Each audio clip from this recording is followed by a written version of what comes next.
Introducing the Poet Life Podcast. Go check it out today on your favorite platforms, including iTunes, Apple Music, and the website, thepoetlife.com.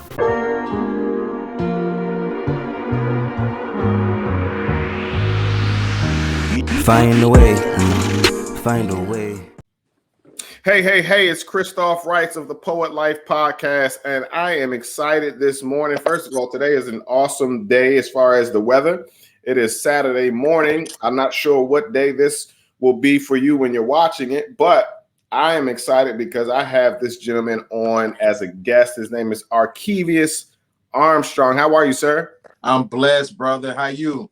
Oh, I'm doing awesome. My folks know, my guests know I don't really do super intros because the conversation that we're going to have is going to be intro enough. We're going to get to the beginning and to the end and the middle. So I'm excited to have you on.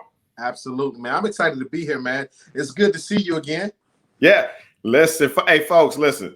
So I literally met Arkevious 3 weeks ago. Yep. 3 weeks ago. And I met Billy Alsbrooks. I'm sure you all familiar with that name is because we had Billy on months ago, and he blazed the episode. And he's a powerhouse, man. Man, oh my good God Almighty, man. So he was telling me that he was coming, he's on tour right now, and he was coming to the DC area. I said, oh, I got to be there. I'm there. Not a problem. Let me know when, what the time is, what the place is. I'm there. So I came, and so not only Billy Alsbrooks, but Arkevious was a speaker as well. So he kind of went before Billy, set him up, and did it so awesomely. And I was like, who is this dude? I appreciate it, huh? Call you Mr. Rubber Band Man. Hey, it's time to stretch, man. Listen, we will get to that too. We're gonna get to that too. God gave it to me, man. I don't know what it was. God gave it to me. It was like, this is what I need you to focus on. And we're in some tough times right now, Chris, to where our faith is being stretched. Ooh. We'll get to that. Go ahead, Chris. Go ahead. Oh my God. Look, we've started this episode like 15 minutes ago.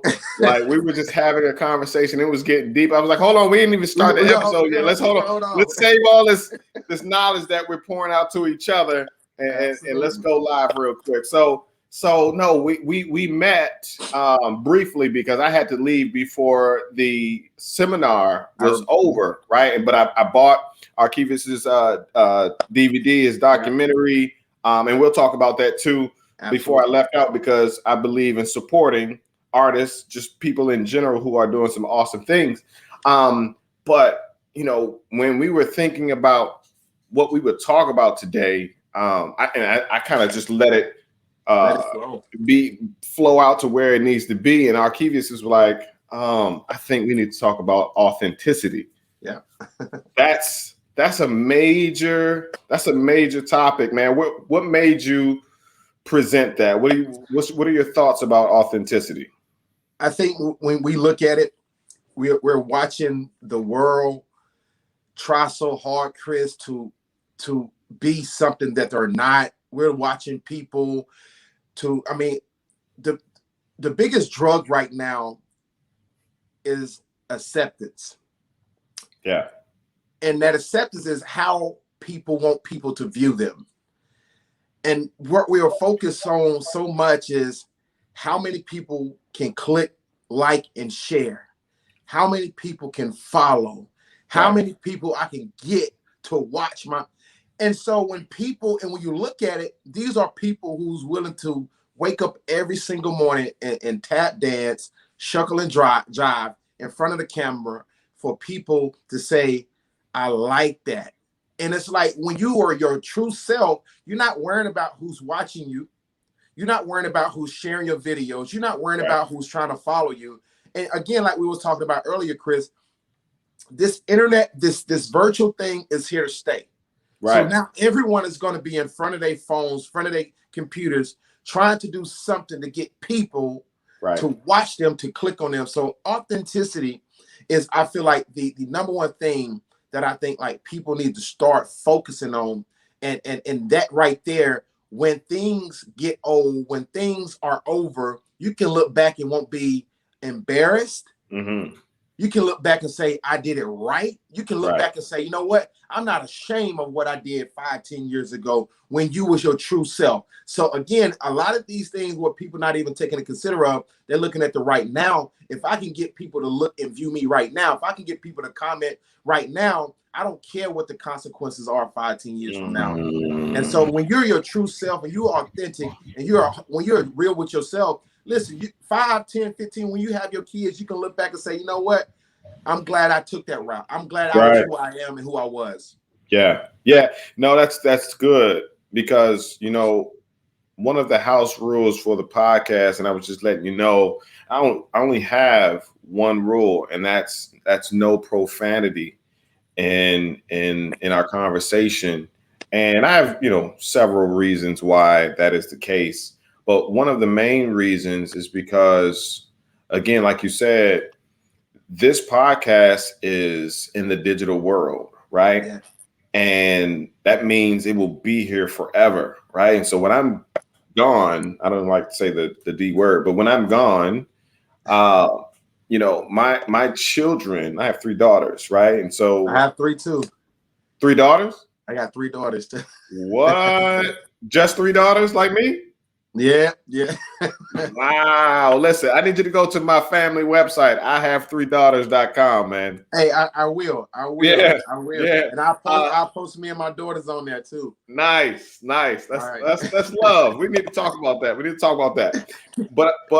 But I was saying that I wanted to make sure that I didn't create something that is temporary into something that's going to live on forever, right? Correct. Like when I say temporary, I could temporarily think that all is well. We can just curse and just talk the way we talk, you know what I mean?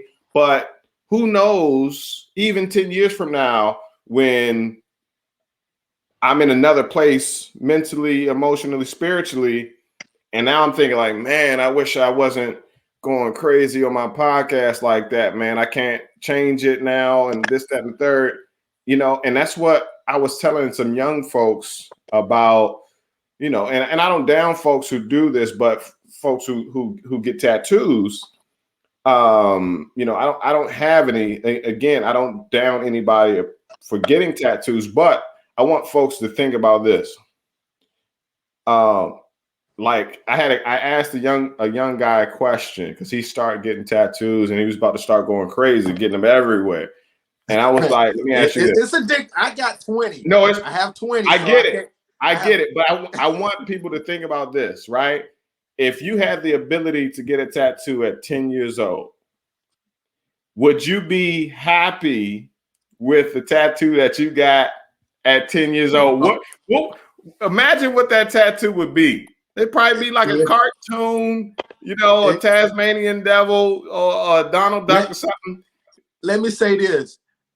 If I would have had a choice right now to have tattoos, I wouldn't have any. I wouldn't. That's what I'm saying. I wish I would, honestly, because I know how addictive they are. And, every last one of my tattoos means something. It means something. But let me ask you about that meaning. Will it mean the same to you 10 years when you're 50 and 60? And it's funny that I know mine's will. Like I have, just real quick, I have my daughter's name. I have a Bible scripture, Psalms 27:1. God is my strength and my salvation. Whom shall I fear? I have my daughter's name. I have smile now, cry later. I have also another tattoo with a guy counting money in a graveyard. Money is the love of money is the root of all evil. Only the strong survive. It just like I do have like a lot of my tattoos mean something. Yeah. And so I'm glad at least you added that to your thinking process. The Bible, right? The hey, but me, always trying to put the Bible scriptures on the Bible. Hey, I wasn't gonna say it. I'm gonna let you say it. But no, again, it's not condemnation or anything like that. It's life decisions in general. Just don't make temporary decisions that will be permanent. Correct. Right. And so that just leads me back to the podcast and the information that I'm presenting is because, if I'm gonna have a podcast, I want it to be about knowledge and information and not us, just like you said, just up here shucking and jiving and talking about nothing just to get clickbait likes and views. A lot of podcasts is doing that. Everybody that get on there and they just talk about nothing, man. And it's just like I don't even watch and I'm glad you're saying that. Like, listen, I would like whatever my platform is to be something where people can click, get the information, get the resources, and apply themselves to it. And the thing is, you got to know going in that it may take longer to grow and to blow, and I'm cool with that. It's not a problem, because it's not a sprint. It's a marathon. Marathon, man. And the information that the one person that might be watching will get, how many people will he or she then teach? Right. So it stretches. You not only stretch, but the information stretches. Right. Absolutely. And again, like you said, it's not a sprint, it's a marathon. And I think what a lot of people don't even understand is what we're watching on social media, on the internet, Chris, is sprint. Everybody's trying to sprint. Everybody's trying to quickly get to it. Everybody's in a hurry to get to it. But those who are understanding that this is not about the destination. This is about the journey. Yes. This is about me understanding the impact, the influence that I'm going to actually have upon people 5 years from now. Listen, 5, 50, 10 years. Can somebody sit there and say, 5 years from now, and they look at majority of the podcasts or whatever the case may be that people are out here, put the platforms that are using, will they be watching you 5 years from now? Not. Chances are they won't. But when they look at those podcasts, those platforms, that they're they have so much information, they have so much resources on it, they can always go back to it. And it dates back, man, this was 7 years ago, and people are still using the information. Exactly. So, you're doing the right thing, brother. You said a word, resource. Resource. That's what I see this podcast to be, is a resource. And with that, my plan is to structure it in that way. So even on the website at thepoetlife.com/podcast, on that page, I want people to be able to search by topic, by title, by person, by guests, and go straight to the information that they're looking for. Correct.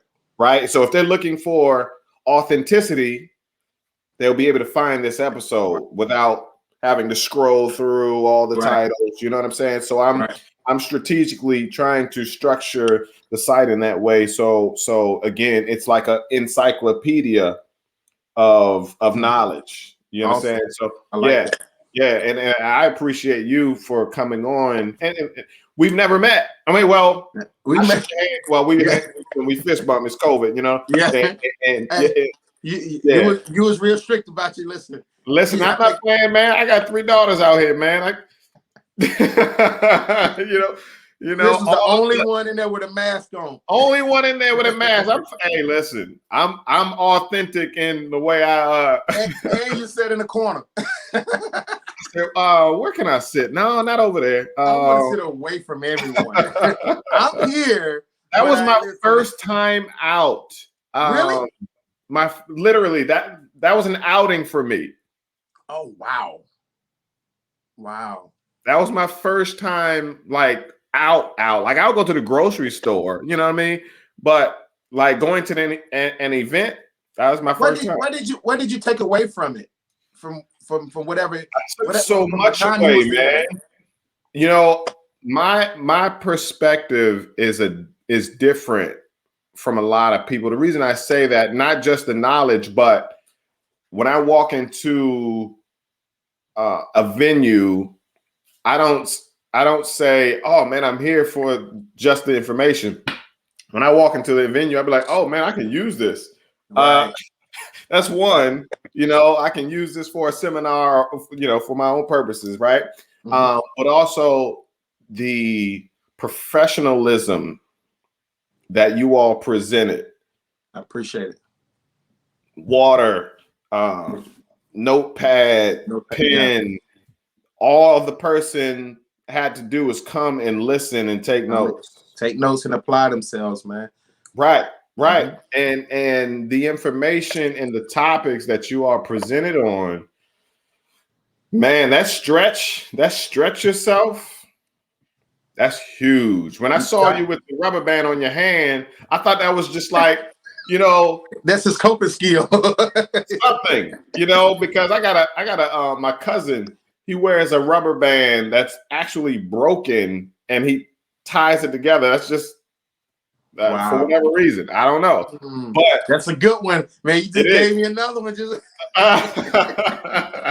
So let's go there. Right? Let's go there. Let's go there with the rubber band. Tell me what God gave you in that topic, in that that information that you present at these seminars. I'm not the one, Chris, to first and foremost, this is not something I chose to do. God chose this platform for me. God gave this to me. And one of the things I tell people, when it's in you, again, let that authenticity, that being your true self, you don't have to be something that you're not. And I say that day, everything that I wrote notes on to hit, it went out the window. It went out the window. And that night, I had just got some bad news about my close friend that had just passed away. Right. Literally, on the way to the airport, I got a text and said, hey, such and such just died last night in a car accident. And it tore me apart that night. Honestly, I was with Billy and Jeremy. Mentally, man, I was there, but I wasn't there. So like, even as we was talking, I was praying to myself, like, God, really just give me clarity. Like, let's give me a sound mind. And, I don't know what it was about stretching, stretching your faith, stretching your ability, stretching your confidence, stretching you as a person for you can be a better father, a better husband. Those type of things to me, I feel like are way more important when you look at what many seminars focus on, owning a business, money, sales.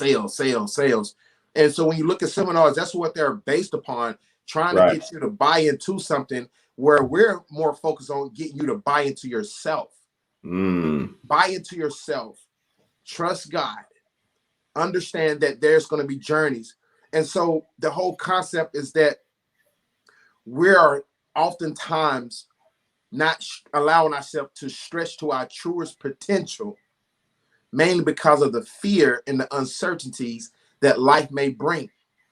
And the only thing God is trying to get you to do is to trust him while he is stretching you during the process, while he's stretching you during your toughest times. A lot of people crumble, a lot of people fold during those tough times. And those tough times is where the lesson is. Those tough times is what's going to develop you and create that something special inside of you. And so when he was speaking to me, Chris, man, I heard loud and clearly. I heard it. I was like, oh, that's it.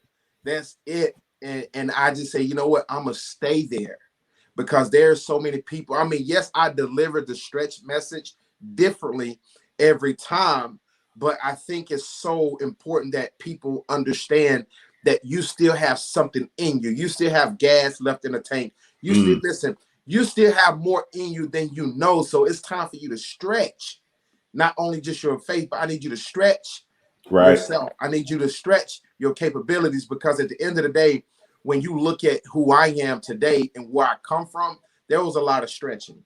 And so I cannot go back to my original form from me being molested, me going through foster care, the group home, the detention centers, training school, state prison, and federal prison. Me facing 24 years of life at 13, getting out at 17, going right back at 19 for another attempted murder charge. Me being sexually abused. I mean, everything you could possibly think about, and all the torture and all the trauma that could happen happened to me. And so when I'm telling people to stretch, and when you stretch, you can't go back to original form. You're looking at a person who went from, I mean, living a traumatic lifestyle to now traveling around the world, writing books, empowering people, creating programs, and so on and so forth. God had to do some stretching. And the number one thing he had to stretch me on is my faith, because I was in this realm of believing in God and going to church and all this, man. I didn't come from that environment. I came from an environment where you got to get up in the morning, you got to survive. You got to get it by any means necessary. Right. I've always admired people who were not raised in the church and raised that way. Right. And was able to find their way to this level of understanding. Right. Because I can't even imagine where I'd be physically, spiritually, and mentally if I wasn't raised in the church with the uncle who's my pastor, my grandfather who's a deacon, and I can't even imagine just where I would be and having to figure it out on my own. Correct.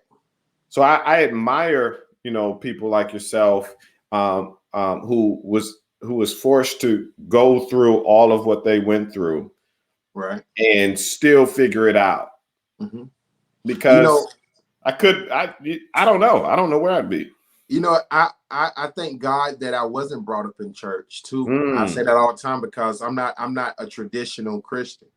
Those who grew up and was brought up, they are traditionalized. You know what I mean? This is what they know. This is all they know. Even we call that churchy. Churchy, you know what I'm saying?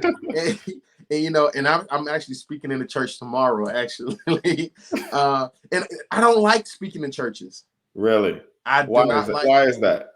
I'm honest and I'm brutal, and I'm not your typical person. I'm not the typical person that's going to tell you that, you know what I mean, just trust and that's it. I'm going to tell you to get off your butt. But see, that's why you're needed. I am. I know. You're very needed in the church is because we hear pray and pray and that's pray it. And it'll fall in your lap. Pray and wait is the ultimate disease for you being stuck where you at. You pray and get your butt to work. Wait on God. And I'm gonna get to work while I'm waiting on my promise, I'm gonna be setting everything up. You know what I mean? So, man, I just think the my mom, she believed in God. My grandmother believed in God. Two people who helped raise me, but they didn't go to church. You have those certain people who they believe in God, but they don't go to church. And so I was raised by individuals like that. And so, but when I gave my life to Christ, it was in 2005 in Lexington, Kentucky Federal Prison. And that was the first time in my life I read the Bible. I've been in and out the prison, the county jails and the prison system my entire life, Chris. And so when I first really picked up the Bible and I started really digesting, he waited on me to come to him. And I tell people this, listen, God don't move until you move.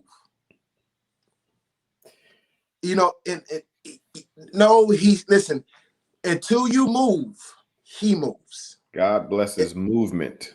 I'm telling you, those don't understand. Those that truly believe that whatever God has for me is gonna happen. Facts, it will.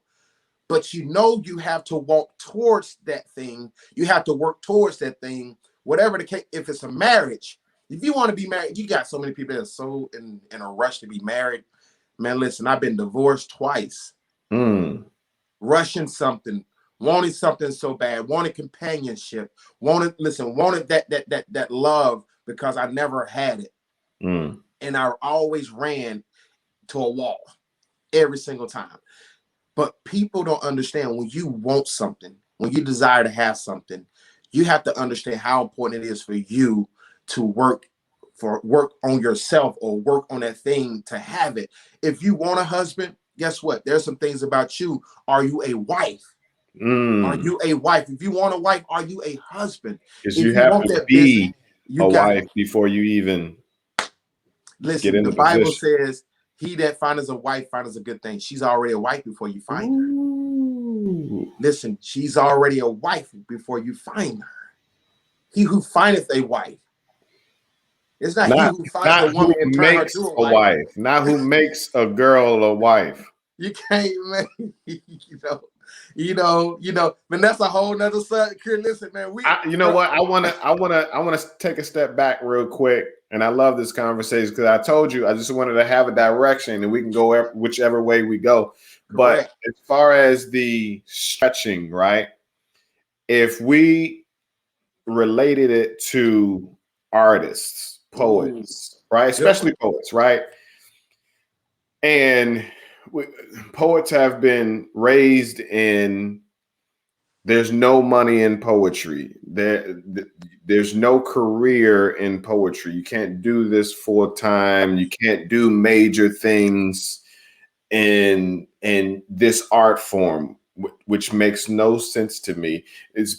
And I'll say this: if a comedian can stand still in the middle of a stage and command a crowd for an hour, hour and a half, 2 hours, and just stand there and talk and make people laugh, he's not just making people laugh, he's making people feel.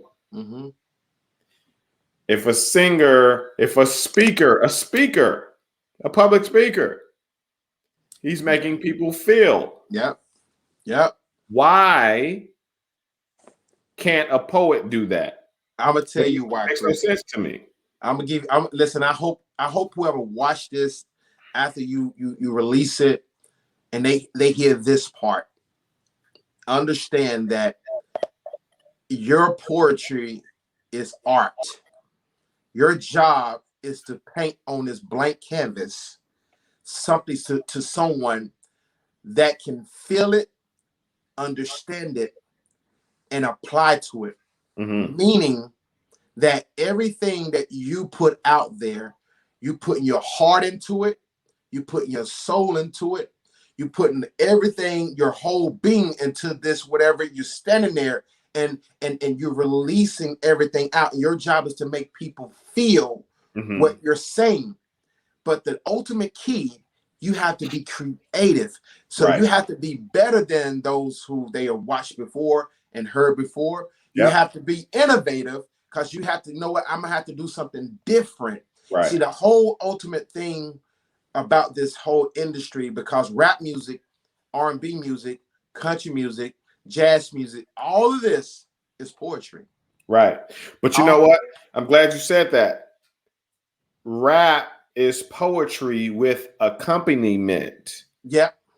It's accompanied with music. It's accompanied with dancers. It's accompanied with fire and stage presence. But why can't those who are poets can do the same thing? That's what I'm saying.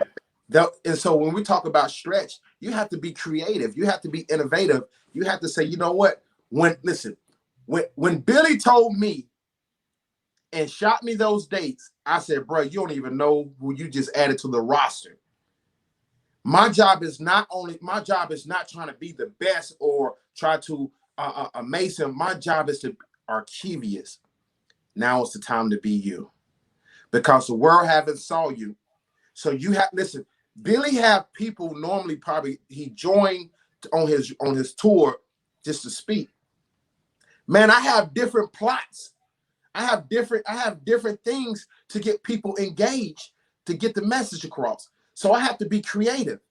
Yes, my path and my journey is different than many people you see speaking. I can say no one has been through what I've been through and on the platform that I am on right now. No one. So my job is to continue to be different. Set yourself aside. Don't try to be like nobody else. And once you find your sweet spot, you ride it. You push the gas pedal all the way to the floor. So those people who are poets, you have to understand that it may not to you look like there's no money into it because you're looking at it with a simple mind. But if you love what you do, you listen, you admire what you do, you take pride in what you do. It's something inside of you. When you wrote that poem down on that paper, or you typed it in your phone, and it made you look at it, made you step back. If you felt that, then guess what? There's somebody that's in the audience will feel the same thing, and you don't know who that person is. It might be an AR. It might be, listen, it might be an exec. You don't know who might be there. Listen, there's people who are millionaires who own business that love poetry.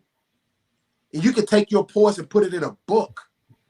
You can put it on an audio book. You can put it on an audio track. You can take your same poetry and record it and add music and sound to it and make it different. You have to be creative. The only way you don't see profit into it because you're thinking with a broke mind. Yeah. Yeah. And you haven't seen it. You haven't seen it. You haven't seen it.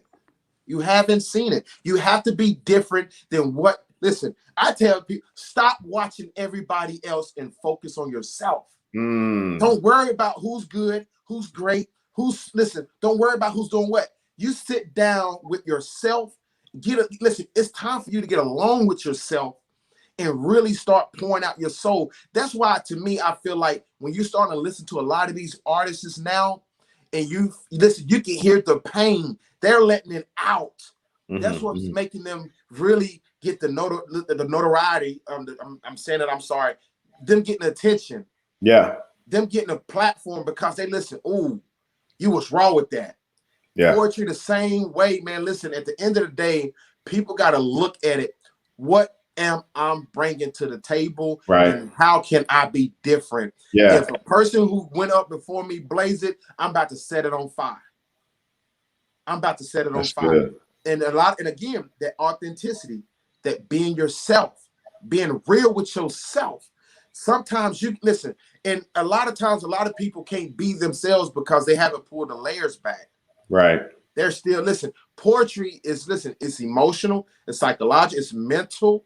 There's a lot of you that you wrote down. You felt what you wrote, but the reason why you can't unleash because it hurts still. It's easy for you to write it. It's easy for you to talk about it. But can you make someone feel what you felt when you wrote it? That's a difference because you're still suffering and it still bothers you. But when you can listen, when you can master that when I wrote this, I felt it. I felt a burden came off. So when I speak this out to the audience and to the atmosphere, it's gonna release a lot of burdens off of people. And that's how you draw your audience into you. They start feeling you. They start feeling the passion. Right. You start getting people messaging you in the messenger saying, listen, that last one was for me. You done gain a follower, you done gain a support, and now you done took your art, you done put it in a book. Listen. I mean, listen, you have to be creative out here, man. Yes, yeah. You said something. You said stand out. Gotta stand out. And being a poet alone makes you stand out because nobody's authentic enough to say that I'm a poet. They're not proud enough to say, yeah, I write poetry. There's a lot of closeted poets out there that in their quiet time, they write poetry, but you'll never know it. Oh, I just rhyme right there. But listen, Billy is a poet. That's all he writes. I know. Billy is, listen, and when you hear his stuff, you hear him, listen, you hear it come out of him. You know? Yeah, we have some work in the works, Billy, in the poet life, man. So I'm excited about that. I was just thinking about, the value in not being oversaturated. The market is not saturated at all when it comes to poetry. And so that's a good thing for the poets. It's actually a good thing, that not a lot of poets are doing some major things, is because that gives you room to be sought after, right? It's like, take you and I, our names. Did you like your name when you were a kid? I hate it because I had the longest name, Arkevius Armstrong, so it took me longer to write it before I can line up to go outside. I didn't like my name either because it was different. You know what I'm saying? And as a kid, for whatever reason, we want to be like everybody else. Yeah. But as you get older and you understand, being different is actually better because you stand out. Who do you know's name is Christoph? Man. You see what I'm saying? Who do you know name is Arkevius?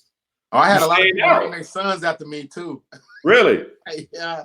Wow. My last t-shirt, man, I wish I could grab it and hold it up. And but it says, I came out with a pair called Black Sheep. And it says on the back of the t-shirt, be different, even if that means standing alone. And different is cool. We just have to stop allowing people to look at you thinking it's wrong because you're choosing to be who you are. Right. And it's okay. God created us to be different. Yeah. And that's to think different. That's to live different. You know what I mean? So on and so forth. But, I just think people need to understand just that key thing. Like just be yourself. Right. I mean, a lot of people say, hey, man, when you speak, you put me in the mind of Eric Thomas. I don't even follow Eric Thomas. I don't even listen to Eric Thomas. I don't even listen to Billy. I can't. Because it's like the moment you listen to people, it's almost like they start like being like, I want to make sure I hear myself. Right. I want to see myself when I don't want to see or hear no one else if I'm speaking or if I'm in the presence of anybody. Yeah. Now, there's good to have good people who can teach you. Yes, they blaze the path and they set the tone. But guess what? Now I am here to set the tone and to blaze my own path.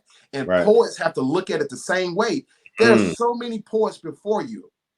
But the world haven't heard you yet. Right. They haven't saw you yet. Right. And so I need you to understand that the world is waiting on you. Yeah. Yeah. I give advice all the time. Take bits and pieces of other industries, right? You take a rapper, right? When they first started, they'll be writing, they're excited, and you know what they'll say? I'm working on my rap career. Whether they're good or not. Yeah. But them saying rap career means they're taking it serious from the beginning. You won't hear a poet say poetry career because they don't know that it's possible for it to be an actual career. You see what I'm saying? So we'll stay in it's a hobby. The mom and pop stage, It's a hobby. It's a hobby. And I got 3 that I got memorized. Yeah. The best advice I can give them, and I'm going to use myself, Chris, as an example. If I would have just stuck with I just want to tell my story. Right. I wouldn't be who I am today. Everyone has a story. It's a good start. That's a good start. It's a good start, but everyone can tell a story. But I said to myself, because I can take everything that I experience and turn it into a educational course. Conflict resolution, decision-making skills, interpersonal skills, social and personal development, social and personal etiquette, business and trades, financial literacy. These are the type of things I was never taught. So guess what? I started my own nonprofit where now people contract me to come inside of schools, Yep. jails to teach it. And guess what? I created that. Yeah. So I said it earlier. You cannot have $1 million dreams with a broke work ethic. And I could have just stuck with the fact I just want to just tell my story. It took for someone to tell me no 1,000 times, but it took for one person to say, nah, I see something else in what you have. Go back. I need you to really look at it. And I'm telling you that you have more. And I did that. I was hurt. I was in my pride. I was in my feelings. And I was like, how dare this dude tell me no, that I can't come in here and try to reach these young men. And I used to be them. But today, me and this dude is like this. And I tell him every time, I said, bro, if it wasn't for you planting that seed, there's a lot of people who plant into people. People got to understand that seed holds value. Now, the fact of the matter is every seed is good, but is your soil fertile? Meaning mature. Are you mature enough to understand that the seed that somebody just planted, and it's not always going to be in a form of what you may like. It might be in a form of criticism, try to help you see some things that you don't see. But are you mature enough to take that, digest that, and say, okay, I see what they're saying? Because a lot of us not mature to say, man, that's not your best work. Like, I know you can come harder than that. With that word stretch, I think you can stretch harder than that, bro. I think you can put more feeling. And like people are so sensitive now that they don't take constructive criticism too well. You know what I mean? Everybody has to be hating. Everybody don't know what they're talking about. And so to me, I took what I went through and created a business from it. So I can say, I took notes that I wrote down, Chris, every day to help me work on me and put it in 2 books. I created the documentary that you have, and I hope you watched it. I hope you watched it. I haven't yet. I wanted to talk to you first. Okay, watch it. I created a documentary giving people my journey on the art of forgiveness. There's things that, listen, you have to be creative, but you have to buy into it before anybody else can believe you. If you're saying that you are a poet and you love what you do, listen, the moment you buy into it, other people start believing it. Right. Then you can package your gift up. You can package this whole thing up in a way to where you can sell it, to where when people need a poet for weddings, it don't have to be in a poetry. If you want to teach workshops and seminars, your work can be broke down the way you deliver it. It's a lesson in it. You know what I mean? It's all about how you dress it up. It's all about how you present it. It's all about how you give it to people. I give it to people in so many different ways. I have virtual classes. I have in person. Man, it's just so many ways that I can give my gift to people. Right. Yeah, that's so good, because I tell poets all the time, your poem is not just a poem. Not a poem, man. Your poem is a topic. Your poem is a book. That one poem is a book. That one poem is a workshop. You know what, too, Chris? Poetry is ministry. It's ministry. It's ministry. There's things that people can do with that art of poetry. There's lives can be saved. There's chains can be broken. There's generational curses. I booked a dude to do my event because I heard him at another event one time. I'm like, dude. Then when I hosted my event, I said, okay, well, I got to get this dude. Hold on. The dude who did that. And the fact of the matter is, you don't know who's in a room. You don't know who's in a room. And so you can turn what you consider, I love it, but it's a hobby, into a business. It's the mindset of a person. But you got to switch quick. You got to switch. You got to switch. If you're treating it like a hobby, you're going to perform it as a hobby. And it's going to be bare minimum. You're not going to always hit it. You're not going to always hit it to where you need to, because you don't look at it in such of a way that this is my baby. You're gonna feel me. Listen, before I speak anywhere, you're gonna feel me. You're gonna feel me because I'm so passionate. Yeah. This is what I know I am called to do. Right. Now, at the end of the day, do I have a job? Yes, I also have a job too. That take care of other things. But I am walking in my purpose. Right. And understanding that it's important that the world know Artavius Armstrong. Right. It's important that we understand that. I liken my job to be my job, but this is my work. Yes, indeed. There's a difference. There's a There's difference. a difference. I have a job and I have work. Mm-hmm. My work is what will leave my legacy. Yes, it will. My job will pay my bills. Mm-hmm. Now, soon, my work will pay my bills. And that's the key. Learn how to allow your job to take care of those things that you're called to do. I always say, let your job be an investment to your purpose. Man. There you go. You got it. You know what I mean? Let it be an investment. And I've been doing it for years. Right. I've been doing it for years. They're trying so hard to move me up at this job, bro. I'm like, nah, I'm good. I'm good. Because I said it's too much is given, much is required. And if I take that role, it's going to interfere with everything that I'm doing. It takes time away. It takes time. I need the time. Yeah. So I'm not interested in being a supervisor and coming in early, leaving late, and working in the evening. No.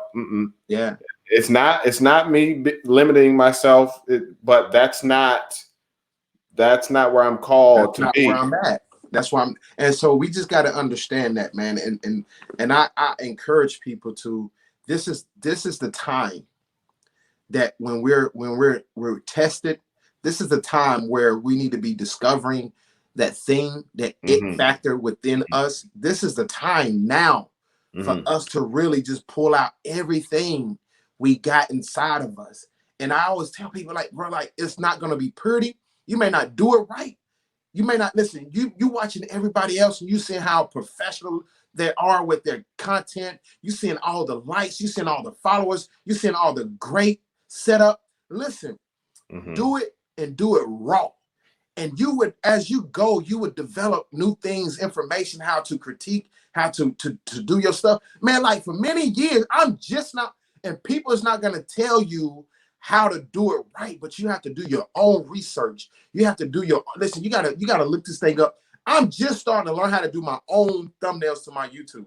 And it's crazy because it's like I was paying someone to do it, then they wasn't doing how I wanted to do it. Right. I was paying somebody to take out backdrops, the background of my photos, and they'll charge me arm and leg, not understanding these people are downloading the app.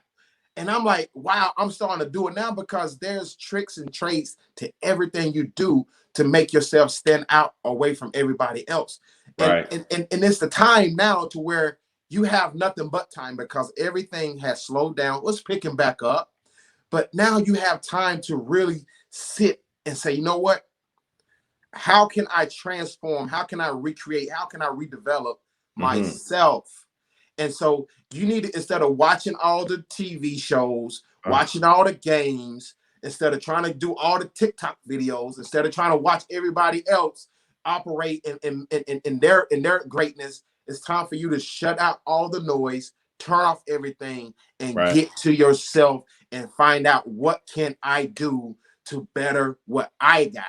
So if it's art, if it's poetry, if it's music, if it's speaking, if it's coaching, if it's whatever the case, if it's going back to school, if it's starting that business, if it's working on your relationship or your marriage, whatever it is, you have the time to do that now.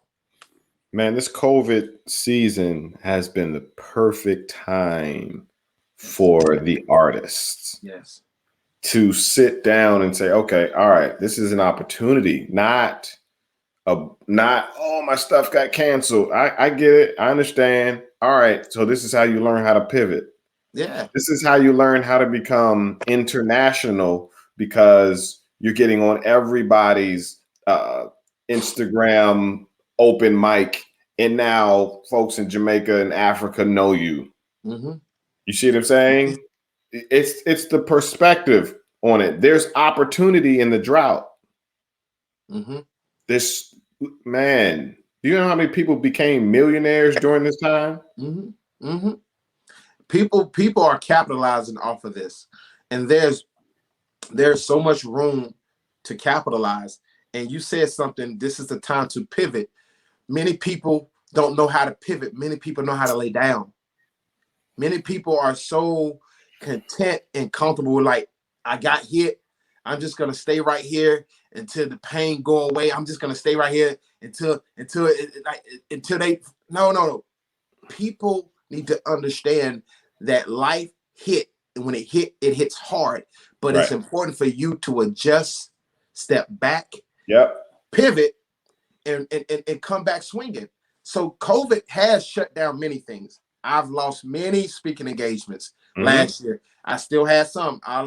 All of my contracts in schools and jails is shut down because they're not letting people in. I've lost so much money, but it was still a blessing for me because there are so many things that I didn't have time to do, Chris, that I had nothing but time to focus on. So it was a blessing for me. Opportunity still came. I had time to spend more with my family, travel more. And even with this year, 2021, it started off with me being on tour. And it's like, especially with somebody who's saying, man, the heck with COVID. Like, we ain't gonna lay down. We ain't gonna listen. You can't get this time back. You can't, and that's the key thing. Time. Once you let time pass, you can't get that back. Once you let that go, man, I'm telling you, man, like you cannot get back what you let people have, and you allow this world, this COVID, and it's real. It's real. I've known people to pass from it. I have friends who suffer from it. My daughter had it. My girl had it. It's real. But you have an option. You have a choice to say, you know what? Will I continue to shut myself in this room and be absent for the world, or I'm gonna walk in faith and boldness to understand that no, I'm still gonna go out here and do some things. I'm still gonna make some things happen. And I mean, be smart, have common sense. I'm not telling you to be stupid, but I'm telling you there is nothing but opportunity out here now. And like you said, there's just this device, our phones, our laptops. Man, we can reach people that we never. And listen, corporations and companies are going virtual now, so we can do our board meetings. We can reach people. That's what I'm saying. So now is everybody be able to work from home. So I don't have to go out here and spend millions and millions of dollars on this building, lights and utilities. And now, okay, we can be at our own comfort of our own home and still run a business. I'm so focused on virtual and remote, even with the world being open, because it gives me so much flexibility. And I'm learning how to keep the presentation quality, right? All of the bells and whistles, and not just go live on Instagram and let that be. No, go find a platform and allow it to enhance the platform that you have so you can repurpose the videos and so they still look good and I'm not top and bottom, and you know what I'm saying? And so you spoke about that room. Use the room you have. Make it a studio. Put the TV on the wall and get your ring light. Get your microphone. All that, You see what I'm saying? And why poets don't have podcasts? They should. You speak. You specialize in words. You know what I'm saying? And so go from an individual to a platform. Absolutely. I totally agree. Now you're not just an individual. You're a corporation now. Where you're a platform where people with status would like to be on your platform and not just call you on the phone. Right. You see what I'm saying? And so, more people will be willing and interested in working with you because they see that you're using what you have. You know what I'm saying? So I plan to take Poet Life digital almost fully and surprise people with in-person events and things of that nature. You know what I mean? Because I literally can do a virtual tour and be everywhere in the world. True. You And know, that's what and give time to my 3 daughters and my wife. right. And that's the That's thing. number one priority. Yeah. I tell people this all the time. Like, man, listen, my daughter's in here in her other room right now. I've had meetings. I've taken them with me to speaking engagements. Yeah. That's like now it's like now I can now I'm an in-person person. Like I love to be in person. I love it. Like I don't know if that feeling can ever be met virtually. Sure. You know what I'm saying? Like because I don't know what it is, but you know, I still have to take advantage of the opportunities within this opportunity. Yes. But if the opportunity presents itself for me to be in person, I'm locked in and ready. Most definitely. Yeah. So what that does is makes you unstoppable. Just because the physical event shut down, it's not like, oh, that's it. Yeah. No. I'm still operating. I might have to put a lock on the door so my daughter doesn't bust in here. I'd have heard mine's already trying to turn the door on. It's happened. Matter of fact, I left it in. I didn't even edit it out. Yeah. Because I want people to see the poet life. That's my lifestyle. We said it's all about that authenticity, bro. That this is being authentic. When you everything, we're in a world now, Chris, that everything has to be filtered, it has to be edited, it has to be perfect, it has to be it has to have that certain eye. And so people, that's why so many people, even if it's poetry, music, whatever the case may be, that they don't feel like they're perfect enough. Right. You don't have to be perfect. It don't have to be perfect. Listen, you know how many times I have so many people that want to be speaking. Like, bro, do you know how many times I mess up when I speak? You know how many times I say words that's out of place? You know how many times I might leave out of stuff? Like, bro, I'm from the South. I'm from the country. I'm from the hood. I don't have an English major. I didn't come, but I'm stepping out this. I don't care what people think. I don't care what they say. I know there's going to be somebody that's sitting in the audience that's going to be like, well, that's not the right way. I don't care. You understood what I was saying. Right. You know what I mean? There's so many times I'm going to make a post that I might use T-O. It need to be T-O-O. Right. You know what I mean? I might use there where it might be T-H-E-I-R, and I might put T-H-E-R-E. Right. Guess what? There is nothing but growth when you're yourself and you're not afraid to be yourself. I'm not perfect. I'm going to say some things that's going to offend people. I'm going to say some things people is not going to like. I'm going to do some things that's not going to look right. Listen, there's going to be opportunities out there. And if you're so caught up on trying to be quote unquote perfect, you'll miss the opportunity because you don't know what the opportunity within that self might be presented for you. Yeah. But you're trying to wait on it to be perfect so you can have all your ducks lined up, all your T's crossed, all your I's dotted, and you don't have to be perfect to do anything. You just have to get started. That's it. Just get started. Like you said, get your phone, set up a ring light, get your camera, get your mic. We spend money. Listen, invest in yourself. That's it. Invest in yourself. You know what? I tell people, you know how many times that I've actually saw a person like, bro, can you operate a camera when I had speaking engagements, when my videographer didn't show up? I'm like, listen, just press play and follow me. I'll give you $50. You know how many times where I've took my books and I've sold them on an airplane? I've sold my hoodies, my sweaters in the airport. You have to invest in yourself. That's right. Yeah. Listen, when Billy added me, I said, Billy, I'm not your typical speaker.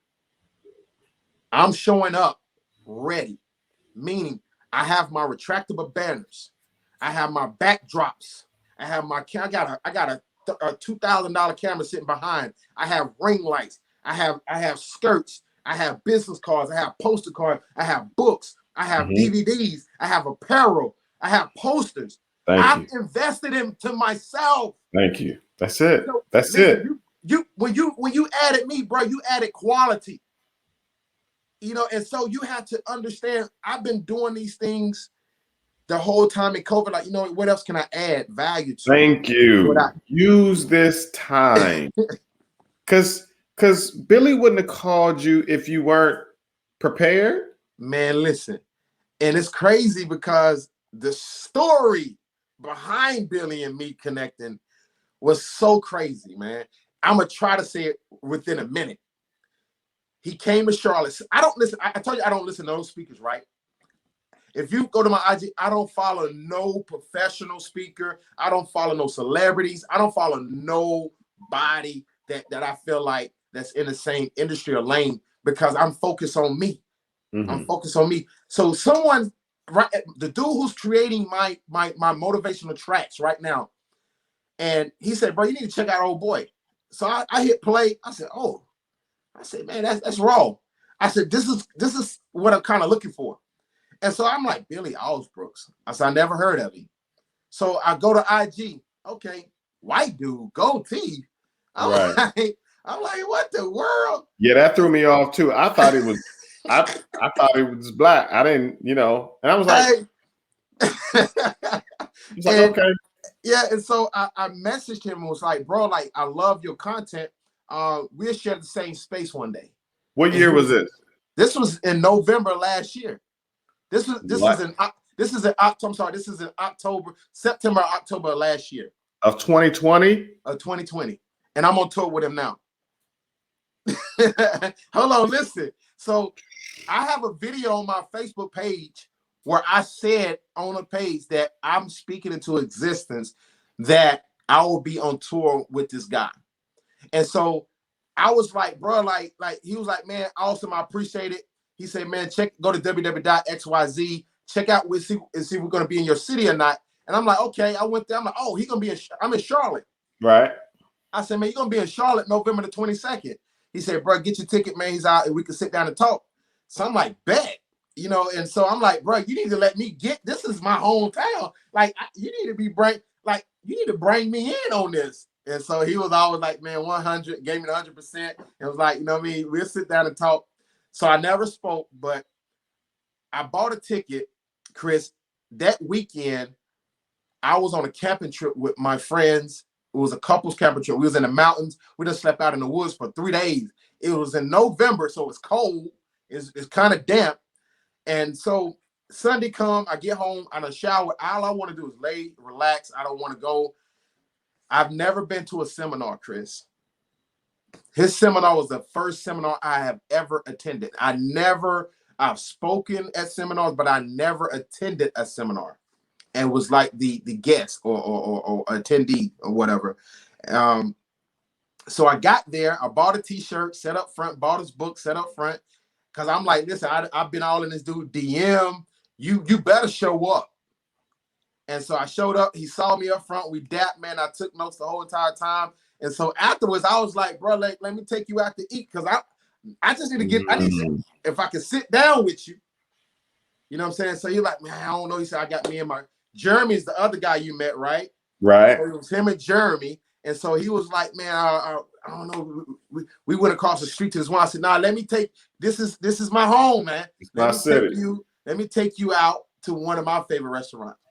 So that he declined it. And so I got to my car. I'm like, okay, God, whatever you have in store, it'll happen. And so I got in my car. I'm leaving out the hotel. He hit me up like, bro, you still here? And I was like, yeah. He said, man, swing back around. We'll ride with you wherever you're going. So he did that. So I told him, I said, listen, man, anytime I fly in, like I'm already traveling and speaking. I'm already in my purpose. I'm already in my, listen, I'm driving. The thing is it's happening for me. You're in movement. I'm in movement. You're not sitting down with anybody that's not already doing his thing. I'm doing my thing.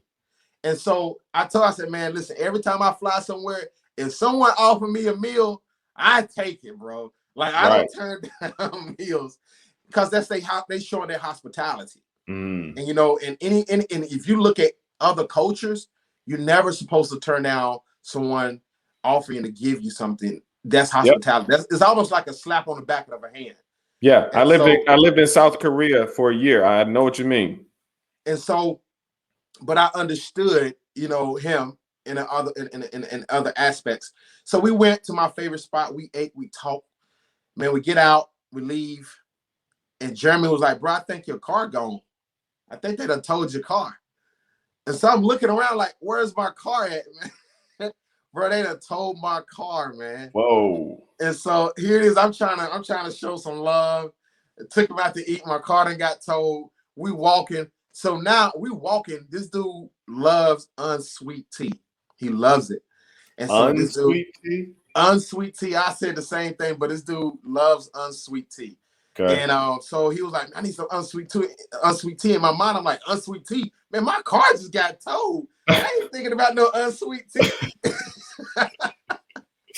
And so we walking to the store. It's closed. So now we walk into a Bojangles, which is a Southern fast food spot. Right. Yep. And so we got to go walk around to the window and tap on the window and get this dude the unsweet tea. But he told me, he said, "Man, I'm gonna pray about it and everything." And Chris, I'm an honest person. I'm very transparent. I got in my feelings a little bit, and I did. I felt that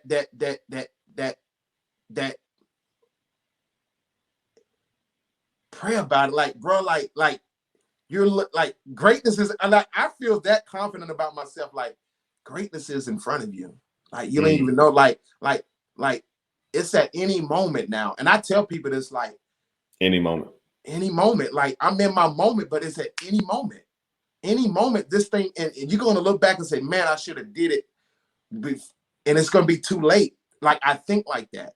If I come to you for my services, for whatever, and you like, I'm like, "Listen, you don't know what you about to pass up on." I was thinking like that. So I got in my feelings, and I didn't hear from Billy, bro. I didn't hear from Billy. So I was like, I'm going to put together my own tool. I'm going to reach out to my resources. I started making phone calls to these different places. I've like Minnesota, St. Louis. Like, I've been traveling around the world speaking, but not consistently on a tour level. Got it. That same day I wrote on my dry eraser board. Oh, I just erased it off. But that same day, I made some phone calls to some resources, and I wrote on my dry eraser board. Billy texted me that night, the same night, with all the tour dates. Was like, "You ready?" I'm like, "Ready? Come on, Are you man. ready? Ready, man. Listen, I've been putting this work in, dude." And so, man, listen. That question. Are you ready? And that's you keep whining and complaining about you not getting the gigs and no one's paying me but $25. Are you ready? Are you ready? And see, that's the thing. And a lot of people want opportunities, but they're not ready. Not ready. I feel like God gave me everything that I am obtaining right now and every opportunity for moments like this. And even like my goal is to do every city with Billy. Even if I don't do every city with Billy, I know for a fact I did not disappoint God and I did not disappoint Billy. When I brought it, and you delivered. So when the opportunity presented itself, you was prepared and you was ready. And you have, listen, it goes back to what we're saying, Chris. You have to put the work in consistently. When no one is watching. No one is watching. If you don't get one click, you might get one view, you might get 2 likes, but you consistent. You still putting out content. You're not worrying about if it's good enough. You're not worrying about who's watching because you love what you do that much that you're gonna keep putting it out there. And I do know the stories about Eric Thomas. He put videos out for 6-7 years before that one video. Thank God it's Monday. Thank God it's Monday. And you never know what video that might land in the hands of the one person that might take. That's why I do what I do so much. If it's a video, or if it's just a post, I'm consistent every single day for 7 years. Dude just reached out to me and was like, man, oh, you international now? I said, I've been international. I've been international. I've been doing this. This is 7 years of, go back and do your research. 7 years every day. Like this dude, listen, I know people was tired, like, dude, you post every day. Every time I get on social media, you the first person to pop up. Yes, especially now, during this whole COVID, when the smoke clears and people starting to become more comfortable, guess whose name's gonna pop up first? The person that's been putting work out for a whole year consistently in their home, in their car. Your name, your face is gonna be the first. Like, you know what? Oh, I know somebody who can do this gig. You're gonna be the first. Put the work, put your content out there. No matter who's looking, no matter who views it, put your content out there. This was the perfect time to get ready. Yes. This was the perfect time. You had a year to get ready. Yeah. While it didn't matter if people were watching. That you're absolutely correct. It didn't matter if you were on the scene. There was no scene. There weren't events that you had to be at to be on. That's true. That's true. And I tell people this too. I said at the end of the day, there's so many opportunities right now that you don't even see. There's so many opportunities. And the fact that your platform, what you created, is going to create opportunities for you. And you. And me. And people getting on your platform and sharing their gifts, their talents, and their stories. You'll be able to post that. They can take that same content and use it. I did a photo shoot recently, and I told my girl, I said, this photo shoot, you never know that what magazine may be looking for someone to be a cover. You never know when when you're speaking somewhere and you send them that image that somebody gonna see, like, you know what? He would fit the perfect role for this movie. You never know. You have to be so in tune and so invested in yourself that you just never know when the opportunity, but you got to always be out there doing something. You're creating content every single day, every opportunity you get. You never know who's going to be watching it.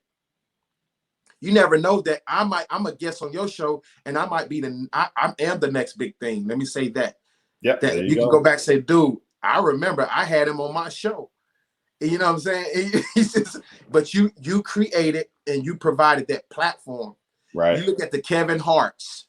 You look at the Steve Harveys. You look at the Oprah Winfreys. You look at look at all these people. Who are they are right now in the platform they have right now. Right. They started at some entry level. They started at some base level platform. And they can look back and say, man, yeah, I remember such and such gave me that platform.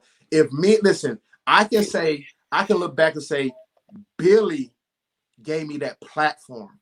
He gave me the opportunity to not only operate in my purpose, but to have now that image that I can say I've done it. He did that. You know what I'm saying? And so I can't say that for other people. I can't say that for people who I see are out here in the game. You know, when you don't see Tony Robinson grabbing people who people don't know and giving them a platform. No, they bring other millionaires on there who people already know that they can give leverage to their platform. You don't see Eric Thomas grabbing people. No, he grabbing other people who are, you know what I'm saying? Billy said, nah, I'm gonna grab those who are in the mud. Those who's gonna grind this thing out. You know what I'm saying? So those who are giving you platforms like yourself, man, listen, people got to understand you don't know what this video might do and who might watch this video. Yep. Somebody might watch this video and book me, bro. I'm telling you. You know what I'm saying? It's gonna happen.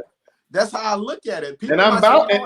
Look, and the fact that you're on here, I'm vouching for you. You wouldn't be on here if I wasn't vouching for you. Facts. Absolutely. You know, I saw something in what you presented, and I was like, man, who is this dude? I made sure I got your card. Yeah. And I made sure I supported right? Got the DVD. You know what I'm saying? And then I hit you on the DM. Right. Right. You sure did. But it wasn't until weeks later that I asked you to be on the show. And hold on. You asked me what yesterday, right? And what date I picked? The next day. That's what I'm talking about. I see. That's what I'm talking about. That's what I'm talking about. He ain't somehow, I'll come through another month. You know, that's what I'm talking about. See the urgency. The urgency. Man, that urgency is key. I think that's a good one too, man. Because if you have to move with urgency. You have to respond with urgency because you don't know when it will happen again. Period. Again, do I pass up on an opportunity where, after this, you might be booked up? Well, your calendar, I saw your calendar, bro. Like you don't have too many more dates on your calendar. That's what I'm saying. You can't get, you know what I'm saying? Like you have to act with urgency in this whole life, man. Like you gotta act like the opportunity may never come around. Or you got to. It's key, man. It's key. Man, we can go for a whole nother hour, man. And I'm getting so much from this. I make sure that I bring on guests that will impart knowledge to our listeners and our viewers and our readers on the blog. But I get so much from it. Right. This is almost like a selfish thing for me. I can get this information for free. You know what I mean? I can get this knowledge by just inviting people onto the show, and I just simply share it to others, because it is, I don't naturally have a circle of people that are on their game. I just don't. Like, I have to put myself in positions and places where I can. That's why I went to the seminar. Right. If you have to be honest with yourself. Like, are the people around me, grinding like I'm grinding? Facts. If they're not on the same wavelength as you, you need to go places and put yourself in places and put yourself in the room. You got to know what the room is. You got to get in those rooms and see. And you know what? And I want to echo off of that. Don't wait on an invite. Stop waiting on the invite. If you know the information is in that room, listen, make yourself welcome. Climb in that window. Climb in that window. If the door is not open, climb in that window. Billy saw the urgency. He heard the urgency. I presented myself, I positioned myself, and I attended. Hey, that's next level. You didn't just attend, bro. Because you could have attended, shook his hand. Hey, man, I appreciate what you do, man. I love it, blah, blah, blah, blah. But you took it to the next level and said, matter of fact, you implemented what you read. I can tell that you read. Right. I can tell that you implemented what you read when it comes to those self-help books. Yes. Because that's a step that no one's going to take. Right. That step right there. Tell them that you'll take them out to lunch. That's how you get mentors. That's how you get. I haven't even done that. Right. And as you saw, I was a little cool in the corner. You know what I mean? So I got to work on my networking skills. You know what I'm saying? I could have talked to you. I could have talked to you during the intermission. I didn't. Yeah. I went over there and got on the phone. So I'm honest within myself to know that I got to work on my networking skills. Correct. Don't just go to attend. Go to recon. Go on your reconnaissance. Man, listen. Those who the opportunity, the person who holds the opportunity, those who put themselves in a position that wants it more. And to me, I want this so much that I'm willing to put whatever time in. I'm willing to do whatever for it. You know what I mean? I'm not gonna sit here and say that it's going to be pretty. I know it's not going to be pretty. So if you want me to hold the camera, I'll hold the camera. I hold it for. Let me tell you real quick. I told Billy this. I said, I don't have to always speak, bro. If Billy was on here, I saw that. I saw that in you all's dynamic. Yeah. Everybody was working, even the speakers. You, Jeremy, Billy, all three of y'all making it happen. Yeah. I told Billy, I said, man, God put this in my spirit. I have lights, I have camera. I said, bro, like, it's time. I want to help you build your content. You know what I mean? I don't know how to do the editing, but as long as I can record the content, if you can be an Uber, you can be walking down the sidewalk. But a lot of people, like, if you're gonna be in a position that can really help you take your life to the next level, what are you willing to do? What are you willing to sacrifice? What efforts are you willing to give for that opportunity? And I told Bill, I said, bro, listen, I don't have to always speak. Bro, I just record. I fly out just to record.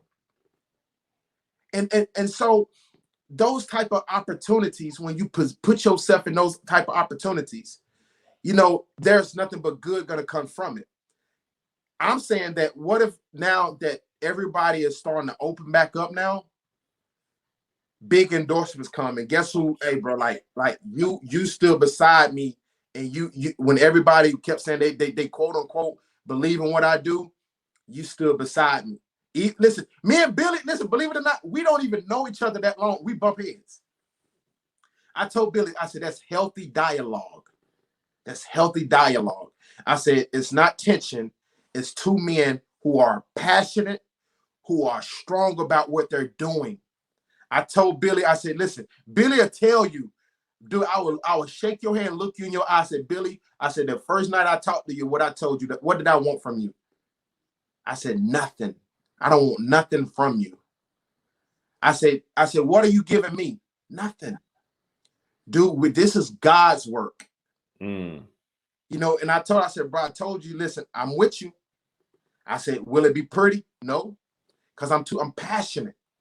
I'm passionate. And you want somebody beside you that's willing to hold you to the fire. Vice versa. You know, listen, me and Billy's a short, statue dude with so much passion, man. Yeah. Yo, that's so hard to find people like you. Like, it's hard. I've been trying to find. It's so hard to find, man. Yeah. And I'll stay alone until I find the right people, man. Like, because when you don't, they'll drain you. Yes.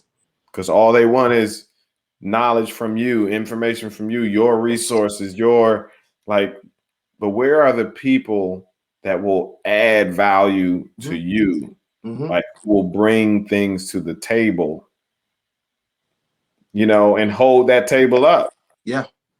I gotta bring the table and hold it. I gotta be the legs to the table too.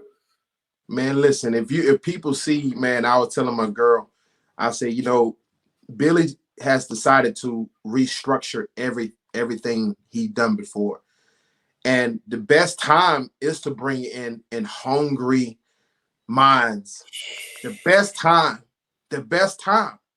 And those, like, dude, I do the sign-in list. You know what I'm saying? You know what I mean? When you see, like, I didn't bring it in DC, but I got the backdrops. I mean, like, when people walk in, I want to give the experience. In Atlanta, I went and bought snacks with my own money, make sure I want them to have snacks. Like believing in your vision, bro. Like I'm for real, Billy. And you know what I mean? You get when you have people like saying, like, bro, like, I want to show me. You know what I mean? Show me how serious you are about this. Don't just tell me, show me. Show and tell isn't just for kindergartners. It's not just for kindergartners, man. And Don't so, man, like tell me what you gonna do. I need you to show me something, bro. Show me something. And I'm not looking to hire employees. I'm looking to bring on partners. Like, you know, that's why I said turn yourself or transform yourself from an individual to a platform. Absolutely. And so this has been nothing but a blessing, because I want to end with this, is that if you can't take nothing, take this. Everything that we want, we got to put ourselves in that position to have it. Everything we desire to do, we have to be willing to stretch ourselves into that position. Be creative, be innovative, and always be willing to learn. Sometimes we got to unlearn to learn new things. And those things that we have to unlearn to learn new things is going to position us and put us in better positions. And you might be struggling with your confidence in front of people. Get in front of yourself, get in front of a mirror, line up some teddy bears, get your kids in front of you, practice in front of your kids. There might be some issues that you're dealing with some of the content that people are that you're writing. Understand something. Sometimes you got to backtrack and go back and apologize and forgive certain people. There's nothing but responsibilities on your lap with the task God has given us. And sometimes we can't wait on God to put us in position. Sometimes we got to put ourselves in position. My documentary that you brought, and I appreciate you for purchasing that, Chris, is me forgiving my mom for me. I was molested. She was struggling with her drug addiction. I was in and out the system. I was taken away from her because of her drug addiction. But in that video, you see forgiveness. You see me, listen, you see me displaying and showing you what forgiveness looked like. Being able to laugh and talk, and her sharing her testimony and the things that she had to suffer with. Things that we have to do for ourselves for we can be aligned with our purpose. And those things right to me, I had to do for myself. And I say that to other people, that you're going to have to do certain things that's going to be uncomfortable, that's going to be challenging.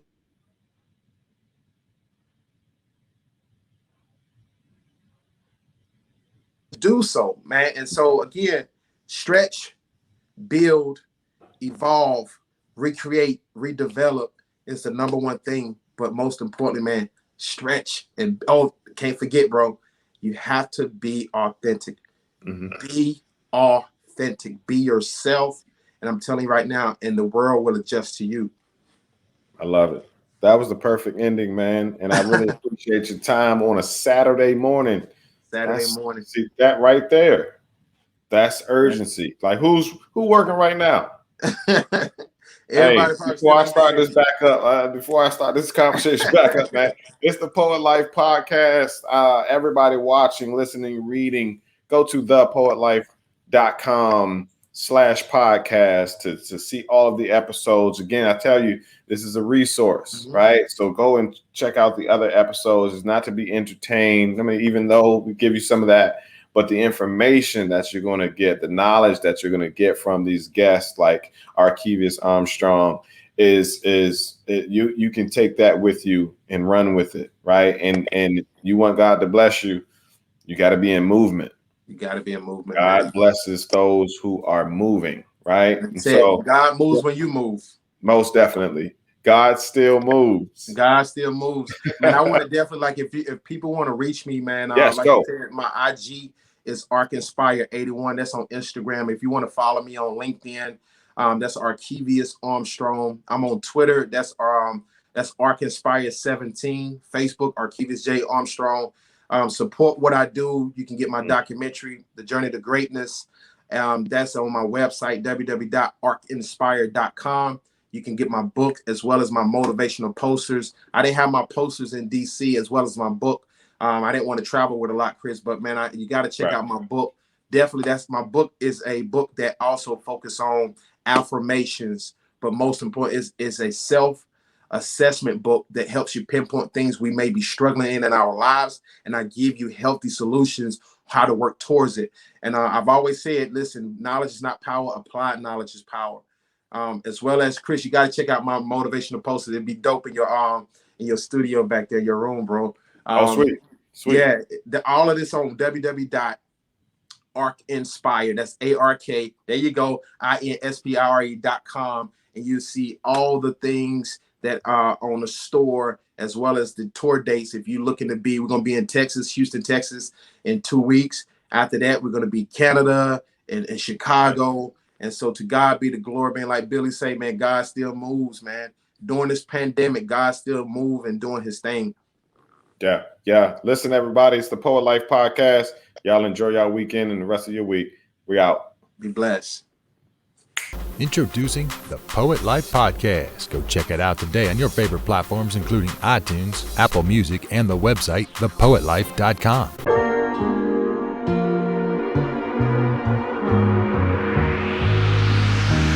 Find a way, find a way.